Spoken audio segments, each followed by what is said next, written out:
Hello all and welcome back to yet another thought-provoking talk here at the Lecture Center. Let's see, how can I really describe what it is that we do? I'd like to say that we stimulate the mind. That's what we do. I like to say that we ask a lot of questions and maybe you think, maybe you don't. I also like to say that we are unconventional. Oh, there's so many things. You're in the right place. If you want something that is refreshing, that is about culture, that is about philosophy, that is talking about a little bit of politics here and there. I don't like to really consider myself political, although I can be. You're in the right place. I often ask questions that make you say, just to get you going, just to get that mind stimulated, because that's what we're not doing in society. Media doesn't get you going. There's really nothing out here that gets you really, really thinking. So you're in the right place if you want to stimulate your mind and exercise your mind. We exercise all of the other limbs of our body, but we don't exercise the mind. And I think because we don't really know how. So this is what we do here. We philosophize on life. And so you're in the right place if that's what you want to do. I definitely would not consider myself a commentator or somebody who likes to just talk to hear myself. I don't consider myself an opinionated person. When you hear these podcasts, they're me, they're real, and they're raw. And I like to give a philosophical perspective on what it is that I'm talking about, which offers you another way of looking at life and the contradiction that actually is life. But most importantly, what we do is identify ongoing issues. We confront the dilemma of mankind, and that is our internal conflict. It is actually the battle of goodness and evil. You see, we as men struggle with our condition, and it's a condition of nature. Our proclivities do what we really don't want to do, but yet we do. And this is our natural inclination to commit acts of evil, not just in plain view, but in our heart. So on this podcast, I discuss the human condition, which encompasses the conflict of the heart and mind. I think that if you've never been here before, you'll find these talks refreshing because the perspective is indeed unique. So all of this leads me to what I think is worthy of a sound discussion. Now, unless you've been living under a rock, you know what the term DEI stands for. Now it's DEIB. Friends, it stands for diversity, equity, inclusion, and the B is for belonging. So this term is constantly evolving. We can add more and more to it, just like LGBTQ plus. That evolves as well. So it's interesting that the term has evolved. We're going to be talking about, actually what we're going to be talking about today is the DEI mind, in parentheses, reversal. Is there a way to reverse it? So the objective is not to comprehend the DEI mindset. We need to talk about that, but also to understand, or shall I dare to say, how to reverse this mindset. Friends, DEI was created as a solution to what many social scientists, attorneys, political figures, and academics have said is the ongoing problem of systemic racism and white supremacy in the Western world. Now, just so you understand, those of you who are listening overseas, I'm going to be mainly focused on the United States because that is where I am and what I'm familiar with. So we have been accused of being the perpetrators of racism. That's what we have been accused of because of the inequities that are present in contemporary society. We are, well, let's just say this. Those that go along with DEI and have, said that DEI is necessary, stand on their claim, and they double down on this claim that there is still racism that exists in the United States by asserting that there is research, and this research is the evidence that validates their claim. I mean, we can't really argue with research, can we? I mean, the research looks at the median incomes of blacks and people of color as compared to their white counterparts. And according to the research, whites make significantly higher incomes than blacks. So when looking at the stats, it appears that black people and other people of color are therefore behind. I do think it's important to note that because there seems to be no attention given to the fact that Asians are among the fastest growing, and I mean economically, in the country. I don't have the stats on hand for that, but there seems to be no attention. They're not paying attention to Asians. I think it's important to note that they are also part of this equation. You can also look up the stats, by the way. I mean, I don't have them, but you are free to do that. You should do it. You shouldn't take my word for it. You should look up those stats. The point I'm making here is that although this is fact that Asians are moving up the economic ladder, even surpassing whites, it's not discussed by those who advocate diversity, equity, inclusion, and belonging, which is DEIB. They don't discuss that. There seems to be only this talk about the disparity between blacks and whites. Asians have nothing to do with it. Because, by the way, Asians are also considered POC, or people of color. So I think DEIB can be said to be a way for allow for blacks or people of color and other indigenous groups to have the best of what society has to offer. Friends, they say that they are discriminated against and prevented from attending the best of schools, the best job opportunity, better housing. They can't live in the best of neighborhoods. The list goes on and on and on, all because of the color of their skin. Racism, according to those who advocate for DEIB, is a system that restricts marginalized groups from having what the world has to offer. Because these people, those that are discriminated against per se, are excluded from the party. Friends, the biggest driver of this, they say, is the white patriarchal system that we have instituted in the United States from the founding of the country. So it's this white patriarchy. It's white men, therefore, that are the cause of all of this. And this is still happening. This is not some old world concept. This is ongoing.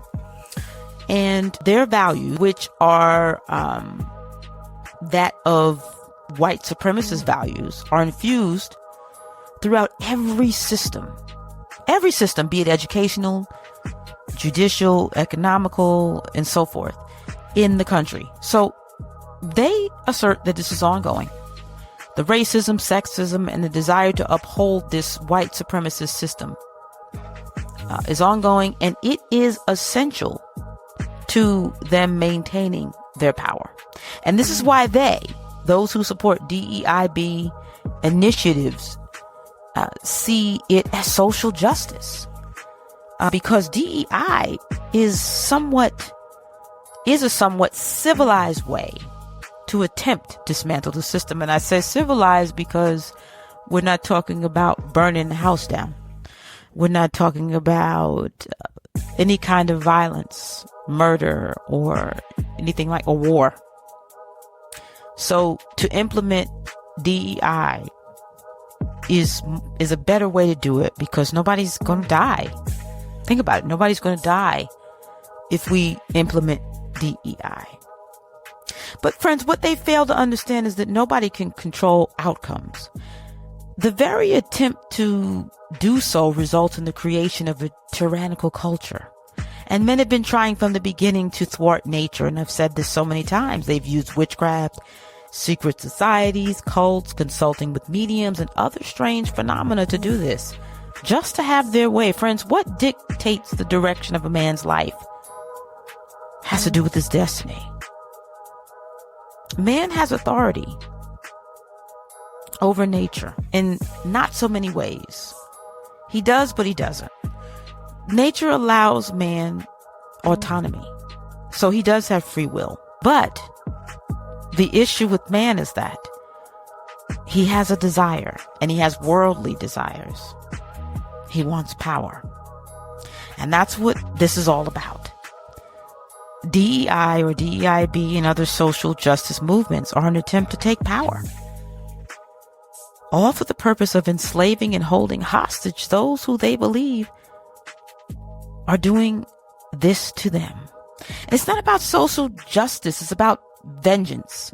And I say this because man cannot correct what he believes is wrong by taking from others. That's stealing. And there's no other way to look at it. Just because you lack or have not does not make it just for you to take for those who have. That's injustice. And now we get to the meat of this. How do we correct this erroneous mindset? It's a mindset of self-righteousness and arrogance. It's a mindset that denounces God and the laws of nature. It is the mindset of evil. But of course, those who have adopted this as their set of values and also their newfound culture have no idea. You see, the issues that we as men, and I mean all of us, have is that we always want to be right. We never want to acknowledge that we're foolish and in many cases actually stupid. We like to be sanctimonious. And we don't realize that people who are in the world dancing to the tune of DEI and other so-called justice initiatives are really puffed up with pride. Friends, pride blinds us to the wretched fools that we are. Pride is the most deadly and dangerous of sins because it doesn't allow for us to see that we've lost our way and we are in fact walking down the path of unrighteousness. Now the question is, can this be reversed? Can we be humbled? Of course. The answer to that question is yes. But we, my friends, are in no position to try and get anyone to see the light of day. We can't make people see it our way. We can't. If we attempt to do that, we're no better than those who believe they're self-righteous. None of us are in the position to try to make people do things the way we think is the right way to do it, because the fact is all of us are works in progress. We're living, we're learning. We don't know necessarily if we're doing the right thing. We hope we are. We're not always walking upright because we really don't know what it truly means to be good. What we're doing is hoping and praying that we're good. We hope that we're kind. We hope that we're fair. We hope that we're doing the right thing. The people who are pushing for DEI and the acceptance of trans and social justice initiatives are trying to create a world that they believe is good because it's accepting of all people. Because this world, as they see it, is terribly corrupt, rife with the worst kind of people. They see a world that needs to be blown up and rebuilt because it's just the worst. Those who don't see the world the way that they do, listen to this. They don't see the world the way that they really should see the world, and the way that they do are the most disgusting people. You see, these kind of people look at you and me with disdain. They see us as dirt under their shoes. I'm the scum of the earth, you're the scum of the earth, and we are the most vile. We deserve to have nothing. I deserve to have nothing. If they could shut me up, they would. And this is why they think it's just to take, to steal from other people, because they don't see us as good people. They are good, but we're not. You have to understand that they have in their hearts relegated people like me and possibly you to a place in hell. They've stripped me of my friends. They stripped me of my voice. They stripped me of everything that I own because I'm no good in their eyes. And this is what they do. This is who they are. They cancel people. That's what cancel culture is really about. Who knew? It's a moral thing, right? What this really is a concealed hatred of humanity. It's a lack of love for life and prosperity. Anything that comes along to counter it, they try to destroy. That's what these people are. They represent the destructive forces, of nature. They don't know that God uses them for the purpose of destruction. And this is the prime reason why it's not our job to try and exorcise them of their thoughts.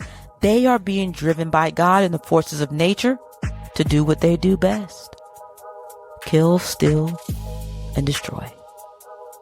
And this is what they want to do, and God has given them over to their vices. You see, there are no mistakes in nature. We all live according to our nature because we have not the power to war with it. Nature is a driving force behind all the actions of men, whether they know it or not. Who do we think we are to try to do away with it or reverse it? Friends, I don't do these podcasts to try to indoctrinate people or get people to think like me. I'm the one who speaks to those who are ready to know. The words I speak aren't even my own. I can't even take credit. I'm a vessel, and that's all I am. So the question remains, what do we do? And I say, friends, I say we do nothing because we're beguiled if we think that we can do anything to begin with. Our action would be futile like a dog chasing its tail. You can't make anybody think the way you think. And I can't make anybody think the way I think. And people that do that desire to control other people. You see, what makes sense is that we understand what this is really about. And I just told you, it's about a diminished person, a person who likes the idea of looking down on others. And it's funny because ironically, that's what these social justice warriors claim to fight for. Justice and equity, the marginalized, those who really are voiceless, but they hide behind this. Friends, evil always hides behind what looks good, and that's how it masquerades. And it's also why so many people who would never even have thought to support all of this madness are doing so. They support it because they want to be on the side of what is right, and also because they don't want to be left out. These are people who want to be with the popular kids and not with those of us who are deemed villainous or simply uncool. This really has more to do with vanity than actually standing for real principles or doing what is right. You see, if we erect a new culture, an ethical one, that focuses less on appearances and more on character, we wouldn't be so lost and downright stupid. We would recognize things for what they are. Friends, there are so many people brainwashed by this. And I say brainwashed because they have no idea what this is really all about. They're caught up. The media has described it as a cult. And I wouldn't say it's far-fetched. The entire movement, this DEIB movement, appeals to the part of man that is arrogant and sanctimonious.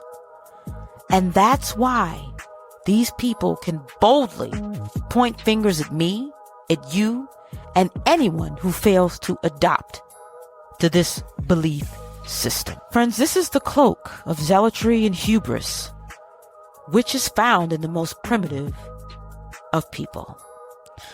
I tell you, friends, it's really true that so much of what we don't understand is cloaked. And that's the reason why. And it requires a philosophical mind to delve into what is hidden, what is shrouded, what is virtually unknown.